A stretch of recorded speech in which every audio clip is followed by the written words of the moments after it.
In a move surprising absolutely no one, I mean absolutely no one, Sony has purchased Bluepoint Games. This is an acquisition that leaked some time ago around the time Sony announced the acquisition of Housemarque, with a very absurd leak that can only be described as a big, whoops, wrong graphic, sorry, wow. Bluepoint is of course behind the fantastic Demon's Souls remake and Shadow of the Colossus remasters, both of them I should say, PS3 and PS4, among other titles. But arguably that's what they're most known for in recent memory. Herman Jebediah Holst, and that's not his middle name most likely, but it flowed really nicely there, so that's why I said that, wrote in the PlayStation blog post, "Today I'm very excited to announce that PlayStation Studios has grown again with the addition of longtime partner Bluepoint Games, from the exceptional PS5 remake of Demon's Souls to critically acclaimed PS4 remake of Shadow of the Colossus and remasters of fan favorites like Uncharted: The Nathan Drake Collection. Bluepoint has built a name for itself by creating some of the highest quality remasters and remakes in the industry. And I'm very excited that Herman himself is excited. But in all seriousness, this is an obvious purchase for PlayStation to make. I think it's obvious that PlayStation is not directly responding to Xbox's acquisition rumors by making their own hasty acquisitions, but it's clear that they're preparing for that inevitability of Xbox eventually firing on all cylinders in the coming years with tons of new first-party exclusives once their studios start firing off all these games that they have in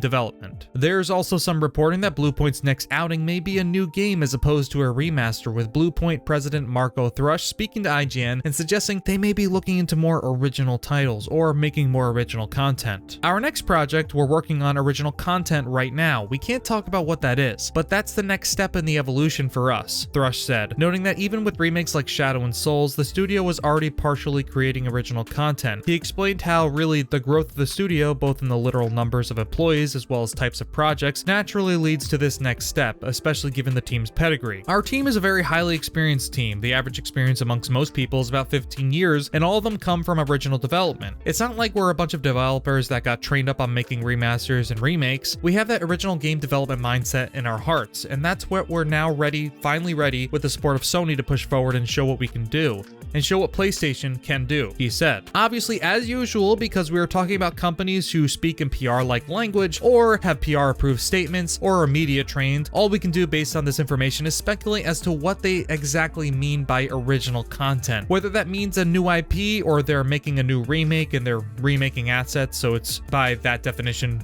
original content. Who the hell knows? I don't expect these guys to share everything, but I always find these kind of comments a little annoying because, you know, it's going to be interpreted 90 different ways from 90 different sources and sites and even content creators. And since that's all we can do, I guess I'll just weigh in here and say that my guess would be that they're being a bit cagey, but I would assume at some point they're going to want to make an original game, and I would not be surprised if the next title they release is a remake or a remaster, and the original content they're making is for that remake or remaster. But also at some point, it's not entirely unreasonable to think that these guys are going to want to make their own original game. I think that would be the next logical step forward, and I'm totally here for it. I think Bluepoint is a great studio and makes super high quality remakes and remasters, so either way, I'm excited to see what these guys do next. Inevitably, some are going to think that this is a hasty reactionary move from PlayStation, and as I said before, it's definitely a reaction in some way to Xbox's moves this gen so far, but based on Holst's comments, the deal really only started to take shape around development wrapping up on Demon's Souls. As for when the deal came together, Holst explained that talks largely occurred after Demon's Souls was released, so that the team could keep its focus on delivering that PS5 exclusive. The two sides saw eye to eye on why the acquisition would be beneficial, and, to put it simply, it allows Bluepoint and Thrush as the studio's president to focus more on creating the experiences they want to and not have to worry so much about the security of the team as a whole. Whether you believe that the conversation around the acquisition started around that time or not, it's up to you, I guess, but I don't see why they would lie about that. Unless you've been living under a rock thus far, and if that's the case, I really hope it's a uncomfortable rock. I hope. Xbox really shook up the industry with their Bethesda acquisition, and given all of those IPs and studios that are now under the Xbox umbrella, in the next few years, they're going to be a force to be reckoned with if they're not already. Assuming these titles start emerging, and they're good and they do well for them, it would make sense why PlayStation is now getting on the defensive, even if their moves are seemingly a bit more methodical, at least right now. Now, I make no secret of the fact that I do mainly game on PlayStation, but as a fan of games in general, I think if you are a PlayStation or even an Xbox player, it's exciting to see these companies compete and get more aggressive and try harder to win people over, because all it means is that we're gonna get better games, better services, and overall, everyone is gonna be eating good. I can't wait to see what Bluepoint does next, and furthermore, this coming year is gonna be packed with incredible releases from all of these developers, so we've got a lot to look forward to. Anyway, folks, thanks for tuning in. Check out the channel for more content if you like, and even subscribe if you end up enjoying it. Let me know what you're thinking about this acquisition down below if anything, and of course, like and dislike depending on how you felt about the video. Thanks for watching, and I'll talk to you all soon.